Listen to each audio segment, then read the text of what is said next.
నీరు ఎక్కడైనా కానీ 5 నిమిషాలు లేట్ అయితే ఫోన్ వస్తే 6 నిమిషాలు నీళ్ళు వచ్చేసేసిన మన కొత్తపల్లి పంచాయతీని ఎంతో అభివృద్ధిగా చేశాడు. మేము ఒక కార్యకర్తలము, అలాంటి కార్యకర్తలను ఒక నాయకుని స్థితికి తీసుకొని వచ్చినటువంటి వ్యక్తి మన కొన్నిరెడ్డి శివచంద్రారెడ్డి గారు. మా కోసం శ్రమించి మా అమృత నగర్ అభివృద్ధి తెచ్చినాడంటే ఒక శివచంద్రారెడ్డి అనే అమృత నగర్ ఒక రాజధాని కాదు, దానికన్నా ఎక్కువ అవుతుంది. ఇంకా బాగా చేశాడు అన్నట్టు ఇంకొకసారి అవకాశం ఇవ్వమని మీకు అందరికీ చేతులు పెట్టుకున్నానమ్మా. అటువంటి శివచంద్రారెడ్డి గారి నాయకత్వంలోనే ఈరోజు మనందరం కూడా కొత్తపల్లి పంచాయతీని ఒక అభివృద్ధి పంచాయతీగా చూసుకుంటున్నాం. మాకు అభివృద్ధికి మీ సేవలను ఉపయోగించదలుచుకున్నాము అని నాకు ఒక ఊతమునిచ్చినటువంటి మహానుభావుడు కొన్నిరెడ్డి శివచంద్రారెడ్డి. కొన్నిరెడ్డి వారింట కొన్నినూరు వజ్రమౌడు. గౌరవ ఎమ్మెల్యే గారి సహకారంతో గత 3 రోజుల కిందటనే జల్జీవ మిషన్ కింద దాదాపు 2,73,00,000 మనకు శాంక్షన్ అయింది.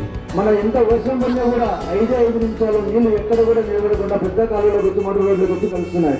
దానికి కారణం మన శివచంద్రారెడ్డి. ఇది ఒక హైదరాబాదు సికింద్రాబాద్ లాగా ఈ ప్రొద్దుటూరు కొత్తపల్లెను తయారు చేయాలా, పూర్తి అభివృద్ధి చేసేంత వరకు నాకు సంతృప్తి లేదు అనేవాడు. వాళ్ళ కుటుంబము ఈ యొక్క పదవితో ముందు ప్రజాసేవ చేసినారు. నిరంతరము ప్రజల్లో ఉంటూ ఈ యొక్క పదవి గెలిచేదాకా కూడా సాధించేదాకా కూడా ఆయన నిద్రపోలేదు. పదవి వస్తూ ఉంటుంది పోతా ఉంటుంది, కానీ ప్రజాసేవ అనేది శాశ్వతంగా ఉంటుంది కాబట్టి ఆ బాటలో నడుస్తూ ఉంటే మరింత ఉన్న పదవులు వారికి చేకూరాలని కోరుకుంటూ వారికి మరోసారి కృతజ్ఞతలు, శుభాకాంక్షలు, ధన్యవాదాలు. జిల్లాలోనే కాదు, పంచాయతీలోనే కాదు, స్టేట్ లెవెల్లో పేరు తెచ్చిపెట్టినటువంటి ఒక మత్స్యకాలనీలో జరిగినటువంటి ఎలక్షన్లకు మా అబ్బాయిని నిలబెట్టి అక్కడ ఉన్నటువంటి ప్రజలు మాకు ఎనలేని గౌరవం ఇచ్చి పేరు ప్రదేశాలు తెచ్చినటువంటి వారికి కూడా హృదయపూర్వకంగా చేతులెత్తి నమస్కరిస్తున్నాను.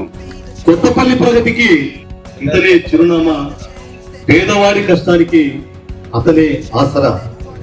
ఊరు బాగుండాలని తప్పించే గుణం, ఊపిరి ఉన్నంత వరకు ప్రజల కోసమే ఈ పయనం.